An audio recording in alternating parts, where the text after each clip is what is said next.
ओम शांति।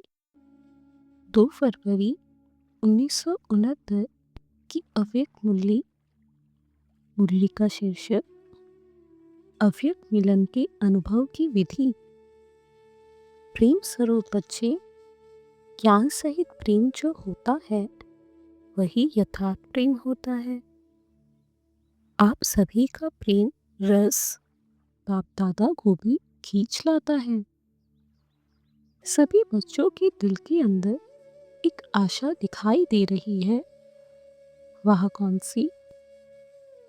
कहीं बच्चों ने संदेश भेजा कि आप हमें भी अपने अव्यक्त वतन का अनुभव कराओ। यह सभी बच्चों की आशाएं अब पूर्ण होने का समय पहुंच ही गया है। आप कहेंगे कि सभी संदेशी बन जाएंगे, लेकिन नहीं।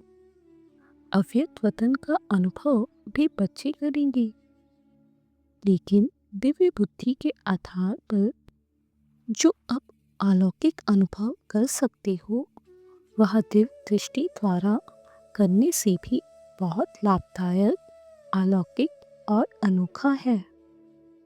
इसलिए जो भी बच्चे चाहते हैं कि अव्यक्त बाप से मुलाकात करें, वह कर सकते हैं। कैसे कर सकते हैं?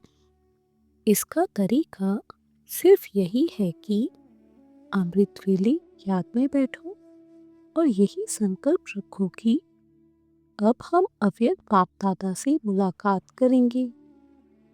जैसे साकार में मिलने का समय मालूम होता था तो नींद नहीं आती थी, वह समय से पहले ही बुद्धि द्वारा इसी अनुभव में रहते थे। वैसे अब भी अव्यक्त मिलन का अनुभव प्राप्त करना चाहते हो तो उसका बहुत सहज तरीका यह है। अव्यक्त स्थिति में स्थित होकर रूढ़िहान करो तो अनुभव करेंगे कि सचमुच बाप के साथ बातचीत कर रहे हैं। और इसी रूढ़िहान में जैसे संदेशियों को कहीं दृश्य दिखाई देते हैं, वैसे ही बहुत गुह्य गोपनीय रहस्य बुद्धि योग से अनुभव करेंगे। लेकिन एक बात यह अनुभव करने के लिए आवश्यक है। वह कौन सी मालूम है? अमृत वेले भी अव्यक्त स्थिति में वही स्थित हो सकेंगे जो सारा दिन अव्यक्त स्थिति में और अंतर्मुख स्थिति में स्थित होंगे। वही अमृत वेले या अनुभव कर सकेंगे। इसलिए अगर स्नेह है और मिलने की आशा है तो यह तरीका बहुत सहज है। करने वाले कर सकते हैं और मुलाकात का अनोखा अनुभव प्राप्त कर सकते हैं। वतन में बैठे बैठे कहीं बच्चों के दिलों की आवाज पहुंचती रहती है। आप सोचते होंगे शिव बाबा बहुत कठोर है, लेकिन जो होता है उसमें रहस्य और कल्याण है। इसलिए जो आवाज पहुंचती है वह सुन करके हर्षाता रहता हूँ। क्या बाप दादा निर्मोही है? अब सभी बच्चे निर्मोही हो, निर्मोही बने हो, तो बाप दादा निर्मोही और बच्चों में सुख मोह तो मिलन कैसे होगा? बाप दादा में शुद्ध मोह है, साकार बाबा का बच्चों में शुद्ध प्यार था, शिव बाबा का नहीं है, बाप दादा का है। जैसा हमारा है वैसा नहीं। शुद्ध मोह बच्चों से भी जाती है, लेकिन बाप दादा और बच्चों में एक अंतर है। वह शुद्ध मोह में आते हुए भी निर्मोही है और बच्चे शुद्ध मोह में आते हैं तो कुछ स्वरूप बन जाते हैं, या तो प्यारे बनते या तो न्यारे बनते। लेकिन बाप दादा न्यारे और प्यारे साथ साथ बनते हैं। यह अंतर जो रहा हुआ है, इसको जब मिटाएंगे तो क्या बनेंगे? अंतर्मुख, अव्यक्त, अलौकिक। अभी कुछ कुछ लौकिकपन भी मिल जाता है, लेकिन जब यह अंतर खत्म कर देंगे तो बिल्कुल अलौकिक और अंतर्मुखी अव्यक्त फरिश्ते नजर आएंगे। इस साकार वतन में रहते हुए भी फरिश्ते बन सकते हो। आप फिर कहेंगी, आप वतन में जाकर फरिश्ता क्यों बने, यहाँ ही बनते। लेकिन नहीं, जो बच्चों का काम वह बच्चों को साझे, जो बाप का कार्य है वह बाप ही करते हैं। बच्चों को अब पढ़ाई का शो दिखाना है, टीचर को पढ़ाई का शो नहीं दिखाना है। टीचर को पढ़ाई पढ़ानी होती है, स्टूडेंट को पढ़ाई का शो दिखाना होता है। शो केस में शक्तियों को, पांडवों को आना है। बाप दादा तो है ही गुप्त। अभी सभी के दिल में यही संकल्प है कि अब जल्दी जल्दी ड्रामा के सीन चलकर खत्म हो, लेकिन जल्दी होगी। हो सकती है, होगी या हो सकती है। भावी जो बनी हुई है वहाँ तो बनी हुई बनी ही रहेगी, लेकिन बनी हुई भावी में यह इतना नजर आता है कि अगर कल पहले माफिक संकल्प आता है तो संकल्प के साथ साथ अवश्य पहले भी पुरुषार्थ दृढ़ किया होगा।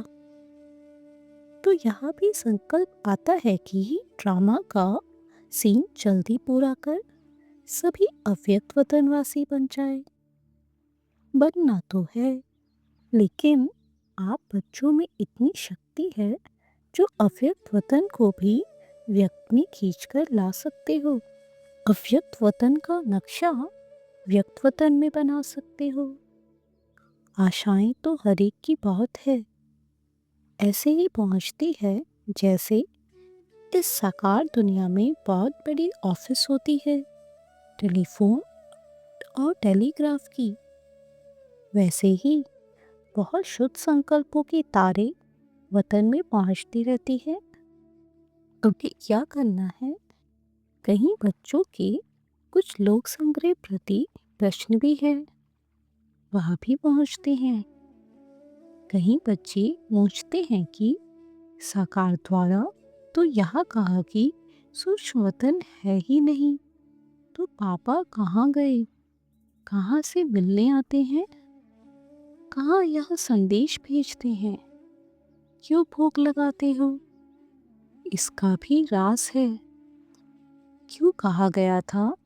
इसका मूल कारण यही है कि जैसे आप लोगों ने देखा होगा कि कभी कभी छोटे बच्चे जब कोई चीज़ के पीछे लग जाते हैं तो वह चीज़ भर अच्छी भी होती है, लेकिन हद से ज़्यादा उस अच्छी चीज़ के पीछे पड़ जाते हैं। तो बच्चों से क्या किया जाता है? वह चीज़ उनकी आंखों से छुपा कर यह कहा जाता है कि है ही नहीं। इसलिए ही कहा जाता है कि इसकी जो एक्स्ट्रा लगन लग गई है वह कुछ ठीक हो जाए। इसी रीति से वर्तमान समय कहीं बच्चे इन्हीं बातों में कुछ चटक गए थे, तो उनको छुड़ाने के लिए साकार में कहते थे कि यह सूक्ष्म वतन है ही नहीं। तो यह भी बच्चों की इस बात से बुद्धि हटाने के लिए कहा गया था।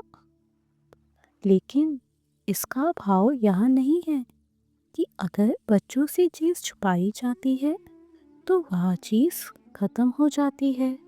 नहीं, यह एक युक्ति है चटकी हुई चीज़ से छुड़ाने की, तो यह भी युक्ति की। अगर सुश्वतन नहीं तो वो कहाँ लगाते हो? इस रस्म रिवाज को कायम क्यों रखा? कोई भी ऐसा कार्य होता है तो खुद भी संदेश क्यों पूछवाते थे? तो ऐसे नहीं कि सूक्ष्मतन नहीं है, सूक्ष्मतन है, लेकिन अब सूक्ष्मतन में आने जाने के बजाय स्वयं ही सूक्ष्मतन वासी बनना है। यही बाप दादा के बच्चों में आशा है। आना जाना ज्यादा नहीं होना चाहिए। यह यथार्थ है। कमाई किसमें है?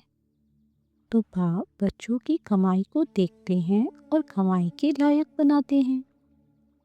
इसलिए यह सभी रहस्य बोलते रहें। अभी समझा कि क्यों कहा था और अब क्या है?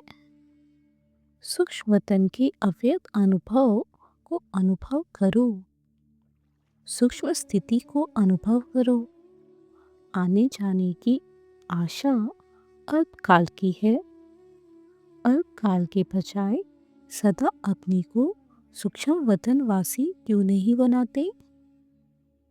और सूक्ष्म वतनवासी बनने से ही बहुत वंडरफुल अनुभव करेंगे। खुद आप लोग वर्णन करेंगे कि यह अनुभव और संदेशियों के अनुभव में कितना फर्क है। वहाँ कमाई नहीं, यह कमाई भी है और अनुभव भी। तो एक ही समय दो प्राप्ति हो, वह अच्छा या एक ही चाहते हो?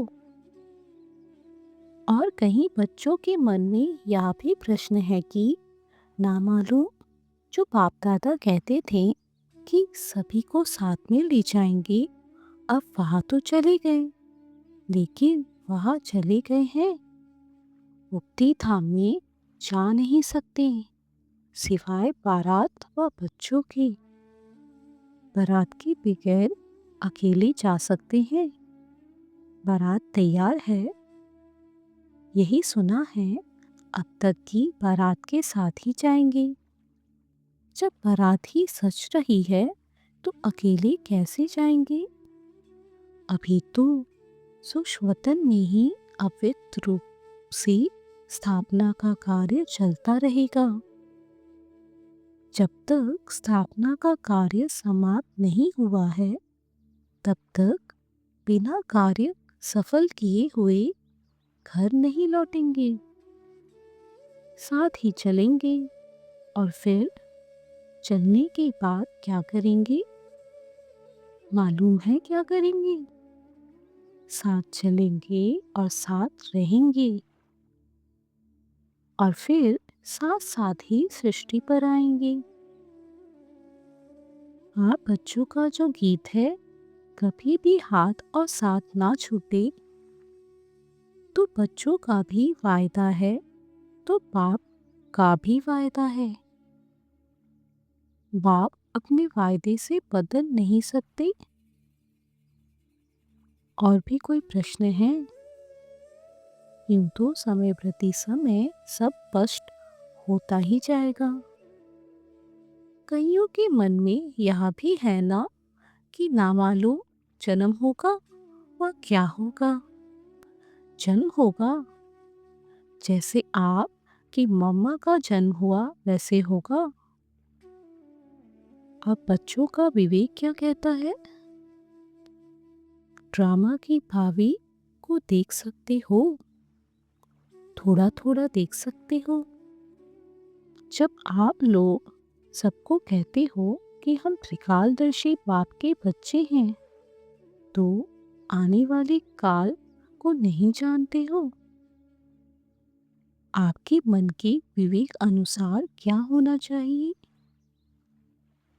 अव्यक्त स्थिति में स्थित होकर हाँ व ना कहो तो जवाब निकल आएगा। इस रीति से बाप दादा ने दो चार से पूछा। बहुत करके सभी का यही विचार था कि नहीं होगा। आज ही उत्तर चाहते हो या बाद में? हलचल तो नहीं मच रही है। यहाँ भी एक खेल रचा जाता है। छोटे छोटे बच्चे तालाब में पत्थर मारकर उनकी लहरों से खेलते हैं। तो यहाँ भी एक खेल है। बात तुम सभी के विचार सागर में प्रश्नों के पत्थर फेंककर तुम्हारी बुद्धि रूपी सागर में लहर उत्पन्न कर रहे हैं। उन्हीं लहरों का खेल बाप दादा देख रहे हैं। अभी आप सबके साथ ही अव्यक्त रूप से स्थापना के कार्य में लगे रहेंगे।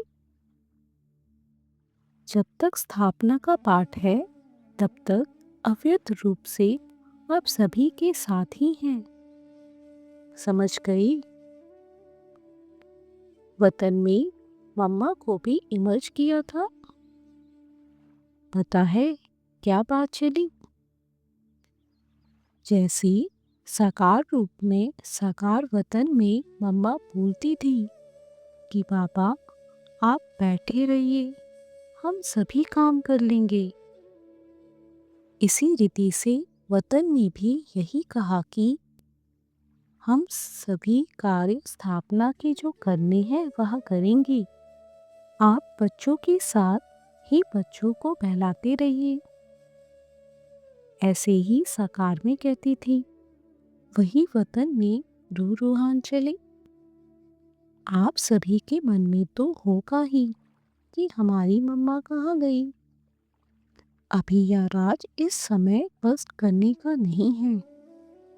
कुछ समय के बाद सुनाएंगे कि वह कहाँ और क्या कर रही है। स्थापना के कार्य में भी मददगार है, लेकिन भिन्न नाम रूप से। अच्छा, अब तो टाइम हो गया है। आज वतन में दूर से ही सवेरे से खुशबू आ रही थी। देख रहे थे कैसे स्नेह से चीजें बना रहे हैं। आपने देखा भंडारे में चक्र लगाया। चीजों की खुशबू नहीं, स्नेह की खुशबू आ रही थी। यह स्नेह ही अविनाशी बनता है। अविनाशी स्नेह है ना, याद हर एक की पहुंचती है। उसका रेस्पॉन्ड लेने के लिए अवस्था चाहिए। रेस्पॉन्ड फौरन मिलता है। जैसे सकार में बच्चे बाबा कहते थे तो बच्चों को रेस्पॉन्ड मिलता था। तो रेस्पॉन्ड अब भी फौरन मिलता है, लेकिन बीच में व्यक्त भाव को छोड़ना पड़ेगा। तभी उस रेस्पॉन्ड को सुन सकेंगे। अब तो और ही ज्यादा चारों ओर सर्विस करने का अनुभव कर रहे हैं। अब अव्यक्त होने के कारण एक और क्वालिटी बढ़ गई है। कौन सी मालूम है? वह यह है, पहले तो बाहरयामी था, अब अंतर्यामी हो गया है। अव्यक्त स्थिति में जानने की आवश्यकता नहीं रहती। स्वतः ही एक सेकंड में सभी का नक्शा देखने में आ रहा है। इसलिए कहते हैं कि पहले से एक और गुण बढ़ गया है। अव्यक्त स्थिति में तो खुशबू से ही पेट भर जाता है। आप लोगों को मालूम है, एक मुख्य शिक्षा बच्चों के प्रति दे रही हैं। अब सर्विस तो करनी ही है।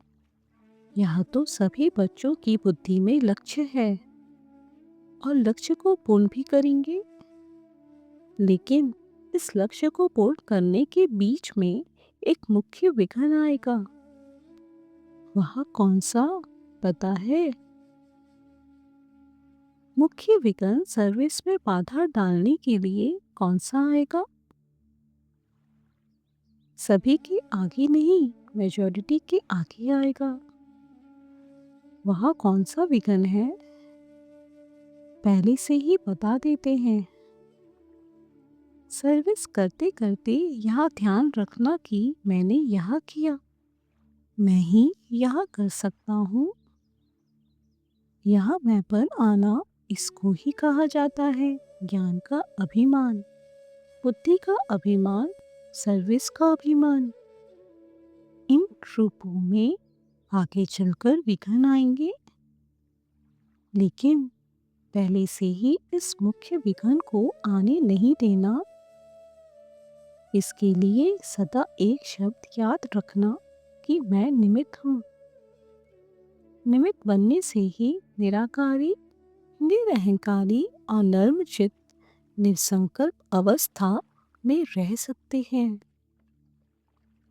अगर मैंने किया, मैं में आया, तो मालूम है क्या होगा। जैसे निमित्त बनने से निराकारी, निरहंकारी, निसंकल्प स्थिति होती है, वैसे ही मैं में आने से मगरूरी, मुरझाइश, मायूसी आ जाएगी। उसकी फिर रिजल्ट क्या होगी? आखिरी अंत में उसकी रिजल्ट यही होती है कि चलते चलते जीते हुए भी मर जाते हैं। इसलिए इस मुख्य शिक्षा को हमेशा साथ रखना कि मैं निमित्त हूँ। निमित्त बनने से कोई भी अहंकार उत्पन्न नहीं होगा। नहीं तो अगर मैंपन आ गया तो मतभेद के चक्कर में आ जाएंगे। इसलिए इन अनेक व्यर्थ के चक्रों से बचने के लिए सुदर्शन चक्र को याद रखना, क्योंकि जैसे जैसे महारथी बनेंगे वैसे ही माया भी महारथी रूप में आएगी। साकार रूप में अंत तक कर्म करके दिखलाया। क्या कर्म करके दिखलाया याद है? क्या शिक्षा दी? यही कि निरअहंकारी और निर्माण चित्त होकर एक दो में प्रेम प्यार से चलना है। एक माताओं का संगठन बनाना।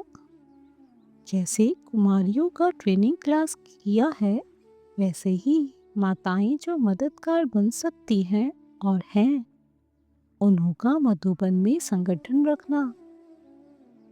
कुमारियों के साथ माताओं का संगठन हो। संगठन के समय फिर आना होगा।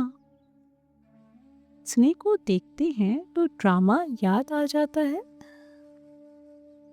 ड्रामा जब बीच में आता है तो साइलेंस हो जाते हैं। स्नेह में आए तो क्या हाल हो जाएगा। नदी बन जाएंगे, लेकिन नहीं ड्रामा। जो कर्म हम करेंगे वह फिर सभी करेंगे, इसलिए साइलेंस। अगर सभी साथ होते तो जो अंतिम कर्मातीत अवस्था का अनुभव था वह ड्रामा प्रमाण और होता, लेकिन था ही ऐसे। इसलिए थोड़े ही सामने थे। सामने होते भी जैसे सामने नहीं थे। स्नेह तो वतन में भी है और रहेगा। अविनाशी है ना। लेकिन जो सुनाया कि स्नेह को ड्रामा साइलेंस में ले आता है और यही साइलेंस शक्ति को लाएगी। फिर वहाँ साकार में मिलन होगा। अभी अव्यक्त रूप में मिलते हैं, फिर साकार रूप में सत्युग में मिलेंगे। वह सीन तो याद आती है ना। खेलेंगे, पाठशाला में आएंगे, मिलेंगे। आप नूरे रतन सत्युग की सीनरी वतन में देखते रहते हो। जो बाप देखते हैं वहाँ बच्चे भी देखते रहते हैं और देखते जाएंगे। अब तो ज्वाला स्वरूप होना है। आपका ही ज्वाला रूप का यादगार है। पता है ज्वाला देवी भी है। वहाँ कौन है? यहाँ सभी शक्तियों को ज्वाला स्वरूप देवी बनना है। ऐसी ज्वाला प्रज्वलित करनी है जिस ज्वाला में यह कलयुगी संसार जलकर भस्म हो जाएगा। अच्छा, विदाई के समय सभी सेंटर के अव्यक्त स्थिति में स्थित हुए नूरी रत्नों को बाफा दादा का अव्यक्त त्याग प्यार स्वीकार हो। साथ साथ जो इशारा दिया है उसको जल्दी से जल्दी जीवन में लाने का तृप्त पुरुषार्थ करना है। अच्छा, गुड नाइट। सभी शिव शक्तियों और पांडव प्रति माँ की नमस्ते। ओम शांति।